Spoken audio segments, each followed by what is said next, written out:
Bonsoir à tous, je vais dire mesdames, mesdemoiselles, messieurs. Je voulais d'abord l'immense plaisir que j'ai d'être ici ce soir.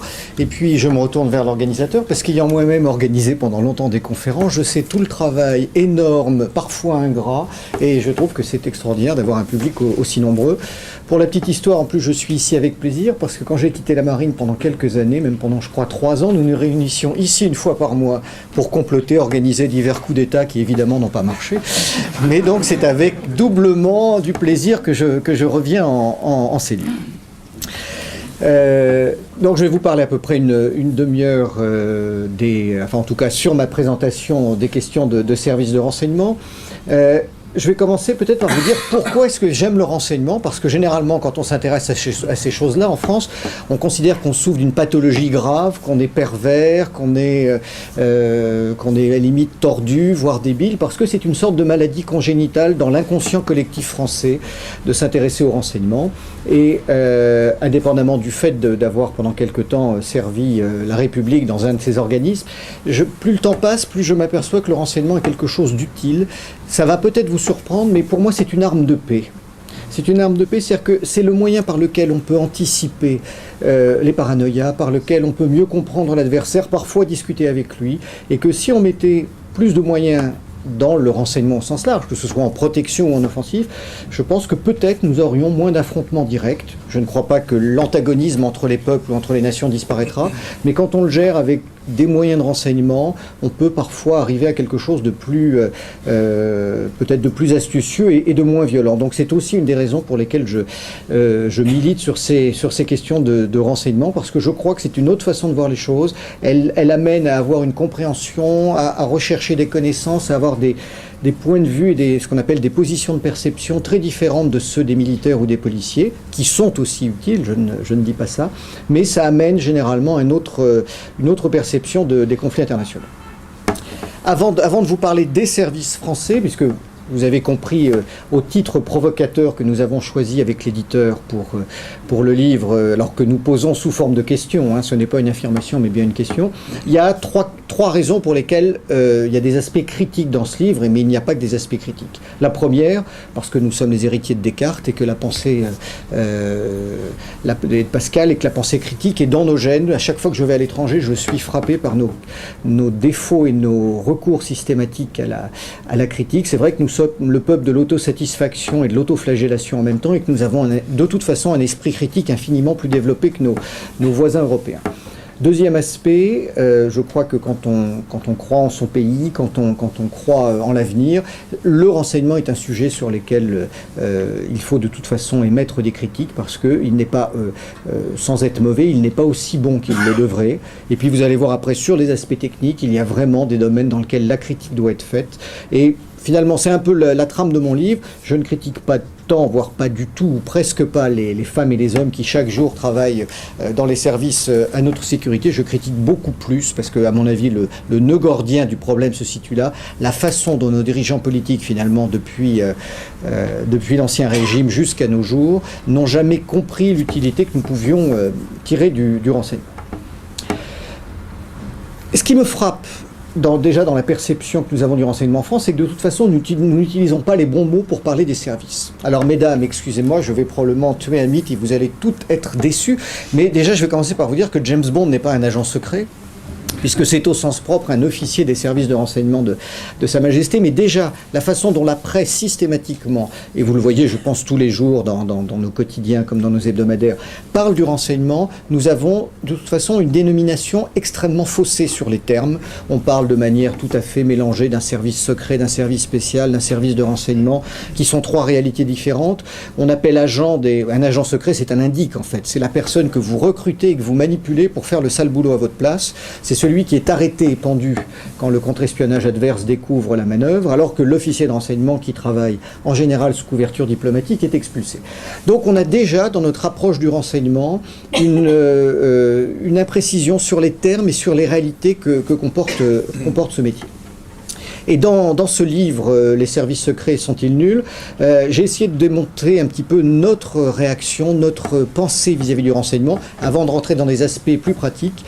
Et il me semblait important d'insister sur ce que moi j'appelle le gène manquant. comment est-ce que dans notre culture française, dans notre inconscient collectif, nous avons toujours rejeté le renseignement. Et à quelques exceptions près, nous avons effectivement une espèce de terrible allergie à cette profession. Si on... Peut-être que là, certains d'entre vous sont, je prêche à des convaincus, mais si on faisait un radio-trottoir dans la rue, les gens vous diraient le renseignement c'est sale, il faut être tordu, il faut être un pervers, ce que vous faites est dégueulasse, c'est de l'intrusion dans la vie privée, c'est du viol de la liberté individuelle.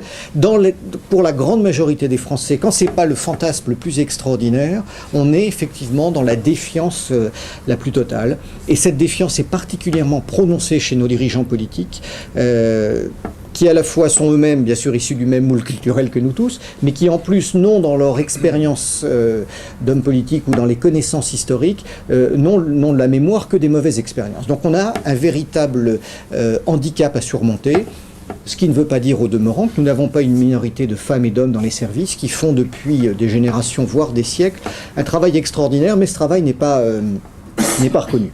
Encore une fois, ce qui est intéressant, c'est de regarder quelle est la réalité française et de la comparer à celle des autres grandes nations qui comptent sur la scène internationale. Parce que c'est vrai que si nous nous comparons à nos amis congolais, albanais ou lituaniens, nous avons quand même de bons atouts. Donc, premier aspect, un gène manquant. Le français n'aime pas le renseignement. Et je ne rentre pas dans trop de détails dans le livre, mais ça me semble important peut-être de vous l'expliquer en quelques instants. Je crois que nous avons dans la stratification de nos cerveaux, nous sommes un peuple paysan. Et la tradition paysanne qui est dominante en France fait que le paysan de toute façon ne recherche pas d'informations. Le marin, l'anglais, cherche de l'information parce qu'on ne peut pas prendre la mer sans avoir fait de la veille technologique sur le gouvernail des Tambeaux, sur les nouvelles techniques maritimes, sur les endroits où on va débarquer. Le paysan, qu'est-ce qu'il fait? C'est la vieille tradition française, il laboure son champ, généralement il met des murs autour et il n'aime pas trop qu'on vienne voir ce qui s'y passe. Mais la démarche naturelle à l'information est beaucoup moins existante dans une culture paysanne que dans une culture maritime. Ce trait me semble beaucoup plus fort que le rapport au catholicisme. Les services de renseignement italiens, les services secrets de Venise, alors qu'on est en plein dans une culture catholique et commerçante, ce n'est pas notre rapport au catholicisme qui est, à mon avis, comme certains le disent, le principal blocage de la mentalité française du renseignement. Alors c'est vrai que quand on est anglais et protestant, il y a un certain nombre de prédispositions naturelles qui les amènent à mieux prendre en compte les questions d'information. Ce sont des choses sur lesquelles nous sommes un petit peu bloqués en France. Et ce qui est très drôle quand on regarde dans les grandes nations occidentales, le nombre d'expatriés, on parle beaucoup des expatriés depuis que nos 7 otages ont été enlevés au Cameroun, eh bien la France a 2 fois moins d'expatriés que les autres nations européennes. La moyenne est à peu près de 5% partout, on va dire entre 4 et 6%, États-Unis, Japon, Grande-Bretagne, Allemagne. En France, on est à 2,5%, et je me demande si ça n'inclut pas les dom-toms. C'est-à-dire que déjà, nous nous expatrions peu. Donc quand on a une culture paysanne qu'on ne va pas à l'étranger, obligatoirement les réseaux, l'intérêt que l'on porte au reste du monde est naturellement plus limité. Puis en plus, dans notre culture, et parce que pour moi c'est quand on essaie de solutionner le problème du renseignement, il faut comprendre comment marche le cerveau des décideurs, notre système éducatif nous amène à avoir des certitudes dès l'âge de 23 ans. C'est-à-dire qu'on sort de Saint-Cyr, de l'école navale, de l'ENA, de nos grandes écoles, eh bien, un type qui est major de promo de l'ENA ou de Saint-Cyr, c'est quasiment à 23 ans qu'il sera chef d'état-major de l'armée de terre ou ministre. Donc il ne se remet plus jamais en cause de toute sa carrière. Il sait par principe. Donc toute nouvelle information qui arrive et qui va venir remettre en cause son point de vue, est dans le meilleur des cas dérangeante, dans le pire des cas n'est pas pris du tout en compte. Donc on a vraiment pour des questions historiques, psychologiques et de système de formation, une forme de rejet, très largement inconscient d'ailleurs, de ce que c'est que le renseignement. De toute façon, ça ne sert à rien. On n'est pas capable de toute façon de calculer le retour sur investissement de l'information. Donc il y a ce véritable gène manquant. Et je me suis amusé dans ce livre à montrer à quel point c'était présent dans notre littérature. Dès qu'on recherche la trace du renseignement dans l'histoire, c'est obligatoirement quelque chose de négatif. Donc il nous faut... Premier aspect, il nous faut vaincre cela. Mais deuxième aspect que je trouve beaucoup plus intéressant, c'est que finalement, à cause de cela, les politiques français n'ont jamais su utiliser le renseignement à sa juste valeur. Et finalement, quand on regarde sur plus de 1000 ans les affrontements entre la France et la Grande-Bretagne, alors vous savez, je suis ancien officier de marine, breton et historien, donc j'ai 3 raisons de détester les Anglais, ce dont je ne me prive pas, je vous assure. Mais ils savent faire du renseignement, on sait faire du vin. Dire, notre culture nationale nous amène à être fort dans certains domaines. Dès qu'on rentre dans le domaine du renseignement, même si nous sommes loin d'être les plus mauvais du monde, sincèrement, on a en face de nous des gens qui ont ça dans le sang, qui ont une prédisposition naturelle meilleure que la nôtre. Je ne vous dis pas qu'elle est 10 fois meilleure, mais là, mon orgueil national et armoricain en prend un coup à chaque fois. Ce sont des choses qu'ils font mieux que nous. Et on le voit bien sûr au niveau des femmes et des hommes qui travaillent dans l'enseignement, mais on le voit surtout au niveau de la classe politique. En France, un homme politique, qu'il soit ministre, qu'il soit parlementaire, qu'il soit aussi chef d'entreprise, puisque moi j'observe depuis 10 ans dans le domaine du renseignement économique exactement le même phénomène. Comment convaincre un décideur économique qu'il a besoin d'enseignement? Et on retrouve les mêmes comportements. Donc ce blocage et cette non-utilisation de l'information, on le retrouve chez nos décideurs. Ça n'a pas toujours existé dans l'histoire. Louis XI a été notre premier roi pétri de renseignements, extrêmement astucieux, qui n'utilisait quasiment jamais la force dans les conflits, qui a multiplié par 3 ou 4 le domaine royal. Et regardez l'histoire qui reste de lui dans l'historiographie, l'image qui reste de lui dans l'historiographie nationale. Hein, le roi qui ment, qui trompe avec Olivier le Daim et Tristan l'Hermite, le roi qui met ses opposants en cage, ce qui a été qu'un épiphénomène. Et puis, il y a sûrement un certain nombre de raisons pour qu'on les mette à l'ombre aussi.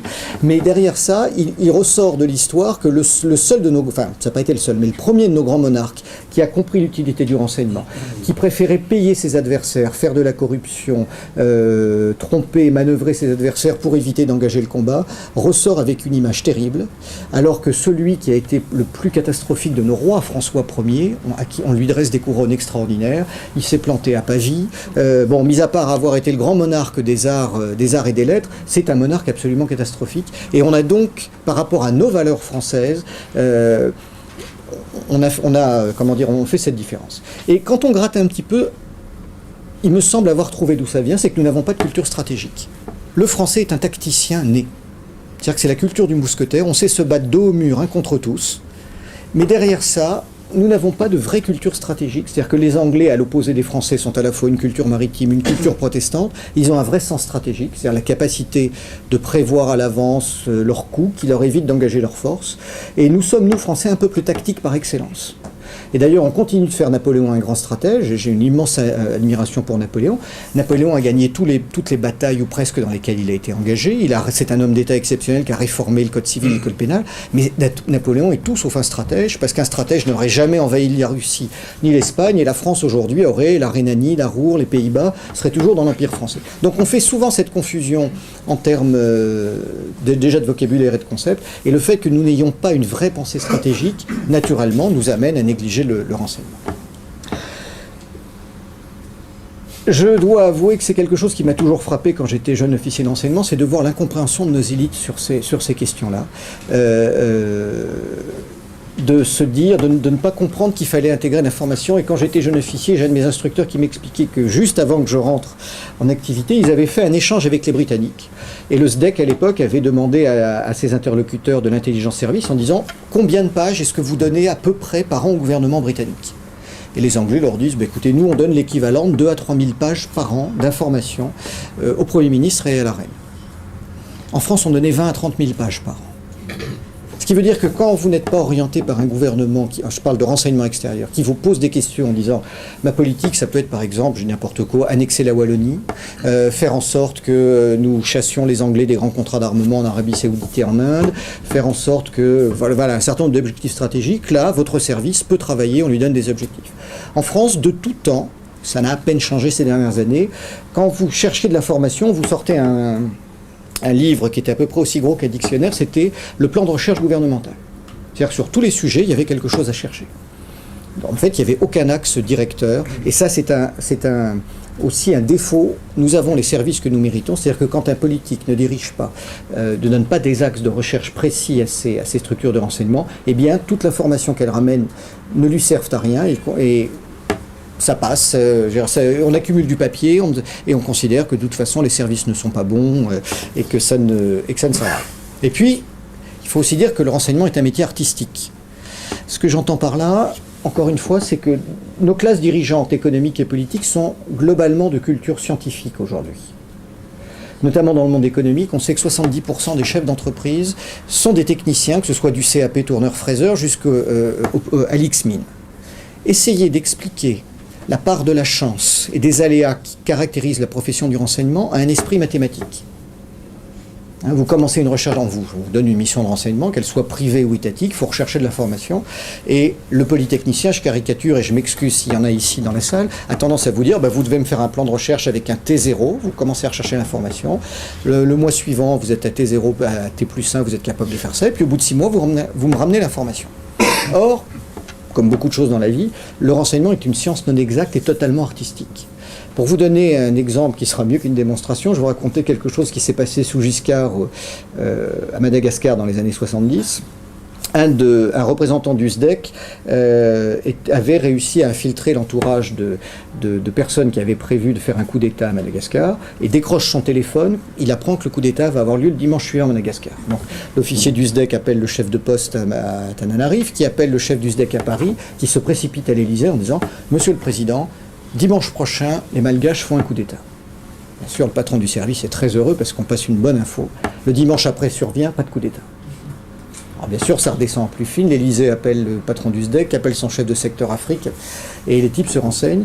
Et il contacte un des deux comploteurs, et le type lui dit « Écoute, je suis désolé, j'avais oublié que je mariais ma nièce ce week-end-là. Donc on a reporté le coup d'État d'une semaine. Mais je t'assure, ce sera la semaine prochaine. » La semaine suivante, donc le type remonte à l'Élysée, l'information repasse en disant « Monsieur le Président, désolé, il s'est passé quelque chose, le coup d'État aura lieu la semaine suivante. » La semaine suivante, pas de coup d'État. Donc la chaîne se réinverse, et le numéro 2 du putsch, excusez-moi, a eu une tourista terrible, a été obligé de surseoir, si je puis dire, le coup d'État une semaine. Et donc il lui dit, mais t'inquiète pas, ce sera la 3e semaine. Bien sûr, la 3e semaine, les gens du SDEC étant tellement déconfits, n'ont jamais dit à l'Élysée que le coup d'État aurait eu lieu le 3e dimanche, et bien sûr, le coup d'État a eu lieu le 3e dimanche. Alors vous allez me dire, c'est l'Afrique. Mais en réalité, c'est partout pareil. Dès l'instant qu'on travaille sur de la matière humaine, dès l'instant qu'on est dans la prévision, on est dans des situations où nous n'avons quasiment une chance sur 2 de se tromper. C'est pour ça que je dis que c'est un métier artistique, parce que ce n'est pas une science exacte, et que ça nécessite en plus des qualités qui ne sont pas nécessairement dans la mentalité française. Donc, nous avons un cerveau national, si je puis dire, qui a d'énormes qualités, mais dans ce domaine du renseignement n'est pas le plus prédisposé à ce type d'action. Et puis, nous avons aussi des élites, à la fois à cause de ce cerveau, mais à cause de leur formation et de leur façon de voir les choses, sont aussi particulièrement réticentes à utiliser l'information, à s'y plier. Alors, c'est non seulement vrai dans l'utilisation de l'information, mais c'est encore plus frappant. Vous ne pouvez, jusqu'à ces dernières années, aucun parlementaire français ne voulait s'occuper de questions de renseignement. Alors que dans toutes les démocraties du monde, les parlements ont décidé de jeter un œil, alors de manière plus ou moins coercitive selon les pays, aux activités de renseignement, tous les parlementaires français se barraient en courant dès qu'on leur parlait de contrôle parlementaire. Encore une fois, c'est quelque chose qui sent mauvais, on préfère laisser l'exécutif s'en occuper. De toute façon, on ne peut pas faire une campagne aux législatives sur le renseignement, ça ne leur permet pas d'être assurés d'être réélus, donc il y avait un vrai désintérêt des élus de la nation sur un des sujets les plus importants. Et je vais vous dire, c'est extrêmement grave à mon sens, parce que, pour prendre un exemple historique issu de 1939, notre deuxième bureau en 1939 avait la totalité des informations sur les intentions, les capacités et les activités de l'Allemagne. Personne n'en a tenu compte. Et pour travailler souvent avec les services étrangers, nos amis suisses ont un système qui est très très bien fait, c'est-à-dire qu'ils ont un contrôle parlementaire qui marche, que lorsque le patron des services suisses, alors bien sûr c'est un petit pays, mais lorsque le patron des services suisses passe 1 fois, 2 fois, 3 fois des informations au gouvernement fédéral et que le gouvernement fédéral n'en tient pas compte, il vient voir la commission de contrôle parlementaire et il leur dit sous le sceau de la confidentialité, voilà, ça fait 3 fois que nous avons des renseignements de la plus haute importance que nous donnons aux autorités, les autorités n'en tiennent pas compte. Donc vous, parlementaires, en tant qu'élus bien sûr de la nation, au bout de la 3e fois, je crois que c'est 2e ou 3e fois, ils ont une règle, ça permet au patron de l'Assemblée fédérale d'aller voir le Premier ministre en disant, écoutez, voilà, c'est tout à fait anormal, vous recevez régulièrement des informations de très grande qualité de la part des services et vous n'en tenez pas compte. Si nous avions eu ce système en 1939, peut-être que le destin aurait été légèrement différent, je crois que c'est légèrement différent, tout simplement. Donc, des problèmes psychologiques, des problèmes politiques, et puis, par voie de fait, nous avons aussi, dans la façon dont nous faisons le métier du renseignement, un certain nombre de caractéristiques très françaises. Par tradition, le renseignement français a toujours été orienté et excellent en matière de renseignement intérieur. Ça aussi, c'est lié à la culture paysanne et à l'héritage de l'Ancien Régime, de la création de la nation, parce qu'il a quand même fallu faire vivre ensemble des régions qui n'avaient rien de commun entre elles. Je dirais à la fois le travail de police et le travail de surveillance intérieure a toujours été très bien fait chez nous, mais il a aussi marqué les esprits. C'est-à-dire que quand on parle d'espionnage, pourquoi est-ce qu'on a une mauvaise vision de l'espionnage? Parce qu'on pense tout de suite aux renseignements généraux qui écoutaient les partis politiques, on pense à la police de Vidocq, on pense aux activités de Fouché, on pense bien sûr au comité de salut public, et c'est vrai que nous excellons dans le travail de surveillance intérieure, nous excellons dans le travail de flic, si vous me permettez cette trivialité, alors que nous sommes beaucoup moins bons dans le travail à l'étranger. Ça, c'est le premier trait. Le renseignement français est d'abord un renseignement intérieur, et je pense qu'on est vraiment parmi les meilleurs au monde en la matière. Par contre, dès que nous sommes en dehors de nos frontières, on joue en bas de tableau de première division, nous avons des qualités, mais nous ne sommes pas les meilleurs au monde. Deuxième trait qui caractérise le renseignement français, c'est que nous avons une espèce de mythe et de penchant pour l'action. Et ça nous vient de la Seconde Guerre mondiale, où la France ayant été occupée par l'Allemagne, nous confondons la recherche du renseignement avec l'action clandestine. C'est l'affaire Greenpeace, c'est d'ailleurs la récente tentative de libération des otages. Nous avons dans nos services secrets des commandos. Ce qui est un peu une aberration contre l'esprit. Quand on recherche du renseignement, quand on monte des réseaux à l'étranger, quand on doit voler des secrets, quand on doit infiltrer des réseaux adverses, le métier de renseignement est un métier particulier qui n'a rien à voir avec l'action violente d'unités armées dont on a besoin par ailleurs. Mais par tradition, les services français depuis 1940 ont toujours conservé entre 500 et 1 millier de combattants qui techniquement font du travail d'opération spéciale parce qu'ils font très très peu de travail d'opération clandestine. Et ça joue aussi sur la perception du renseignement que nous avons. L'affaire Greenpeace en est un merveilleux exemple. Cette opération mal conçue, mal conduite, dans laquelle en plus nous n'avons pas eu de chance, a contribué à donner une image un peu plus négative de la DGSE, qui par ailleurs réussit des opérations tout à fait exceptionnelles par ailleurs. Donc ça c'est le deuxième trait français. On est beaucoup plus tourné vers ce qu'on appelle le service spécial. Faire des coups, essayer de changer les règles du jeu dans le monde, alors qu'en fait le vrai métier du renseignement, tel que le font les Britanniques, tel que le font les Soviétiques, tel que le font les Israéliens aussi, est un métier qui est beaucoup plus dans la recherche de l'information à haute valeur ajoutée, qui permet d'influer ou en tout cas d'anticiper les événements. Ça, ce sont vraiment les deux traits qui nous caractérisent en particulier. Le troisième trait, c'est que nous sommes un des seuls pays occidentaux à rester avec un renseignement qui est soit policier, soit militaire. Nous n'avons pas de structure civile au sens propre du terme. C'est-à-dire que nos services de renseignement extérieur, la DRM ou la DGSE, sont des services en grande majorité militaires. Et nos services intérieurs sont des services en grande majorité policiers. Partout ailleurs, aux États-Unis, en Grande-Bretagne, en Bulgarie, en Roumanie, en Allemagne, ce sont des civils. C'est-à-dire qu'on considère que le métier d'enseignement est un métier à part entière. Vous savez que quand on va au Bureau international du travail, on ne trouve pas le métier d'espion. On trouve tous les métiers, y compris celui des jeunes femmes qu'on trouve à la périphérie des grandes villes, avec qui nous nous disputons pour savoir quel est le plus vieux métier du monde. Nous considérons évidemment que c'est nous, parce que pour les trouver, il fallait bien du renseignement. Mais en dehors de ça, on ne trouve pas le mot espion Bureau international du travail. Mais en France, on ne trouve même pas le métier de renseignement en tant que civil. C'est-à-dire que dans notre mentalité, ça veut dire que le renseignement est un métier qui est soit lié à la défense, donc est un métier de soldat, avec ses aspects nobles bien sûr, ou un métier de policier. Et ça aussi, c'est une grande caractéristique française. L'Italie, l'Espagne, la Grande-Bretagne, les Pays-Bas, la Belgique ont de véritables... La Belgique, je vous dis peut-être une bêtise. Les autres pays ont considéré que c'était un métier de civil. Être policier est un métier, être militaire est un métier, et faire du renseignement est un troisième métier. Donc ce sont toute une série de petites notions qui montrent cette perception très française du renseignement. Alors au-delà de ces aspects un petit peu critiques que j'évoque avec vous, il y a aussi de vraies raisons d'être fiers de ce que nous avons fait. Nous avons une des plus vieilles traditions du renseignement au monde. On la retrouve essentiellement à partir de Louis XI, parce que c'est la vraie concentration de l'État français. On le retrouve sous Louis XV. Louis XV est le secret du roi pour la succession du trône de Pologne et a mené des opérations tout à fait remarquables. Napoléon, entre autres, qui a tenté de déstabiliser toute l'Amérique latine par différents moyens, a fait appel aussi au renseignement.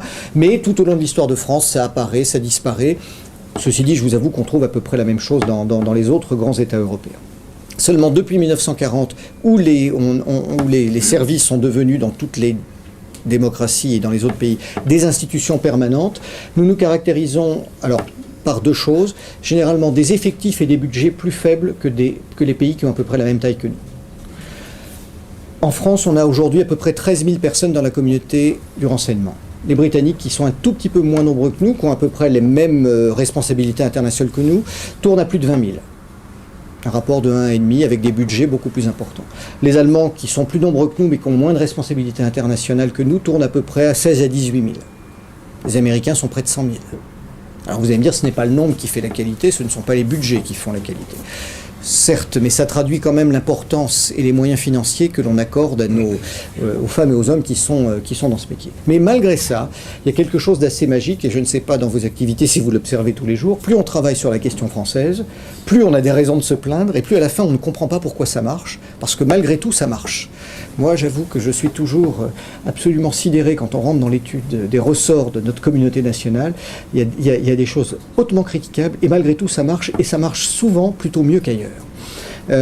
Malgré tous les défauts dont sont responsables nos dirigeants politiques et non pas nos services depuis de longues années, nous avons encore les seuls services du renseignement qui couvrent quasiment la planète entière, à quelques exceptions près. Nous sommes les seuls, en tout cas en Europe, qui couvrons l'ensemble des domaines techniques du renseignement. On est capable de faire des écoutes de grande qualité. Nous avons un certain nombre d'opérateurs qui sont dans toutes les régions du monde. Nous avons des satellites, nous avons des moyens d'observation de la Terre. Alors les satellites, c'est soit pour l'imagerie, soit pour les interceptions. Notre renseignement militaire, comme notre renseignement civil, est de grande qualité. Notre contre-espionnage est aussi de grande qualité. Comme toujours, le français peuple tactique est très débrouillard, très capable de réagir, et nous obtenons des résultats. Mais ce que je critique dans ce livre, c'est que je lutte contre cette propension française à se dire de toute façon on se débrouillera toujours. On est capable de sortir des ornières et de renaître de nos cendres, mais il y a une espèce de culture de la médiocrité et de l'échec qui m'insupporte profondément et contre laquelle je m'insurge. Surtout que, et c'est un des points sur lesquels j'insiste, depuis le 11 septembre 2001, alors que tous les grands pays occidentaux ont augmenté leur budget, leurs effectifs de manière extrêmement significative, plus 67% pour le FBI, plus 50% pour les Anglais, la CIA a quasiment redoublé ses effectifs. En France, nous avons pris 5 à 10% d'augmentation de budget dans les années 95, on a arrêté en 2000, et ces dernières années, les augmentations budgétaires qui ont été notamment impulsées par Nicolas Sarkozy restent extrêmement modestes. Ça ne veut pas dire que les personnes au sein des services ne font pas bien leur travail, mais là il y a on a tendance à se gausser des quelques efforts qui ont été faits et qui sont, à mon sens, totalement insuffisants. Mais vous l'avez compris, d'une certaine façon, je suis un lobbyiste du renseignement. Je me bats bec et ongles pour mes camarades qui sont encore dans les technostructures. Mais le problème est le même dans l'entreprise. Comment pouvons-nous faire, nous, Français, pour améliorer notre vision du monde, pour améliorer notre démarche de recueil d'informations? Vous savez, on le voit même dans le domaine de tout ce qui est information électronique, nous sommes les 8e producteurs d'informations au monde, à travers la presse, l'édition, toutes les bases de données. Et nous sommes les 16e utilisateurs. C'est-à-dire que nous sommes dans un domaine où nous produisons nous utilisons 2 fois moins d'informations que nous en produisons. Alors qu'en réalité, on devrait en utiliser 4 fois plus qu'on produit, puisqu'on peut utiliser l'information qui est produite par les Japonais, les Américains. Et ça montre cette espèce de... Bien sûr, je suis obligé de faire quelques généralisations, parfois excessives, j'en conviens, mais ça montre cette espèce d'attitude française, on sait par principe, on a des idées, nous sommes un peuple d'abstraction, on aime les concepts, mais l'information précise, on ne la recherche pas, et quand elle arrive, elle nous dérange assez souvent. Et c'est un vrai travail, je pense, en profondeur à faire dans les esprits français. Comment changer ça? Comment avoir une meilleure image du renseignement? C'est pas parce qu'on travaille dans un service qu'on est nécessairement tordu, pervers, menteur, manipulateur. Peut-être un peu, mais j'exagère évidemment. Parce que les qualités cardinales, en réalité, dont on a besoin dans l'enseignement, et je terminerai par ce point, sont à l'opposé de notre système éducatif français. C'est-à-dire que notre système éducatif français est un système rationnel, on est vraiment les héritiers de Descartes, donc il ne peut y avoir qu'une solution à une équation du second degré à 2 inconnus, une et une seule. Or, aujourd'hui, il y a trois solutions à une équation du second degré à 2 inconnus, et en plus, elles sont vraies en même temps tout en étant opposées. Ça, pour un esprit français, c'est absolument inconcevable. Pourquoi? Quelles sont les 6 grandes qualités dont on a besoin en renseignement? La première, la curiosité. Globalement, on ne peut pas franchement dire que nous sommes un peuple totalement curieux. hein, cette espèce de volonté de regard sur ce qui nous entoure. Là encore une fois, l'héritage paysan fait que le paysan généralement n'est pas un grand curieux. Deuxième aspect, les qualités dont on a besoin, c'est quoi? La sagacité, la perspicacité, le flair. Vous voyez, on est au sens propre, comme le disait Pascal, nous sommes dans des qualités féminines. Or, ce ne sont pas encore une fois des choses que notre système éducatif sait enseigner. Troisième aspect, on a beaucoup besoin de savoir gérer et prendre en compte l'irrationnel. Or, s'il y a une société qui est on ne peut plus rationnelle en Europe, c'est bien la société française. Nous bannissons la chance de nos évaluations. Moi, j'ai été officier de marine. Les Anglais notaient leurs officiers de marine en fonction de la chance. Le commandant d'une frégate dont le bateau s'est échoué sur un banc de sable pendant qu'il dormait, alors que c'était le second qui commandait le bateau, ça pouvait arriver une fois, mais généralement, on ne lui donnait pas un plus grand commandement. Même s'il n'était pas responsable, on se disait, ce type-là n'a pas de chance. On ne va pas risquer un bateau avec un officier qui n'a pas de chance. Alors, bien sûr que c'est caricatural, mais c'est pour vous dire à quel point d'autres cultures que la nôtre intègrent des éléments qui, pour nous, nous semblent tout à fait fantasmagoriques, voire pas sérieux. Donc, la curiosité, l'irrationnel, ce sixième sens, quoi, la sagacité, il y a aussi la créativité. Quand on fait du renseignement, on a besoin d'être créatif. Et qu'est-ce qui, dans notre système éducatif, nous apprend, d'abord ce sont des savoirs tacites qui sont difficiles à enseigner, nous permet d'être créatif? Je ne sais pas. On ne sait pas enseigner la créativité, on sait détecter quelqu'un de créatif, on sait, améliorer sa capacité à la créativité. Et il y en a un cinquième qui m'échappe à l'instant. Mais tout ça pour vous dire que finalement, quand on nous dit dans le renseignement, vous êtes tordu, vous ne pensez pas comme les autres, c'est parce que les modes de pensée dont on a besoin et que nous allons utiliser sont totalement différents du mode de pensée cartésien. Et du coup, en France, les élites ne vont pas dans le renseignement. Ça reste un métier connoté qui appartient à des grands corps, alors que dès qu'on va à l'étranger, les meilleurs éléments sortant des grandes universités anglaises, des grandes universités américaines, des grandes universités russes, vont de manière tout à fait naturelle servir l'État dans ces organismes un peu particuliers. Donc, en guise de conclusion, est-ce que les services secrets sont nuls? Non, bien sûr que non. Les services secrets français ne sont pas nuls. Nous avons de bonnes performances. Seulement, je dirais qu'avec l'arrogance qui nous caractérise, nous pensons être dans le top 5, je vais dire, des services. Or, objectivement, il faut reconnaître que nous ne sommes pas au niveau des Israéliens, des Britanniques, des Anglais, ni des Chinois, pour des raisons de budget, pour des raisons de savoir-faire, et que finalement, un peu comme un coureur du Tour de France, dans une étape de montagne, on décroche progressivement. Mais vu que les autres sont juste sur les lacets du dessus, on n'a pas l'impression qu'on est en train de décrocher, mais indéniablement, nous sommes en train de prendre du retard parce que nous n'investissons pas assez, parce que un certain nombre de formations en interne, de travail sur les élites sont faits de manière insuffisante. Et c'est aussi pour ça que je tire un peu la sonnette d'alarme en disant essayons de limiter au maximum ce décrochage. Voilà quelques considérations très générales en ouverture.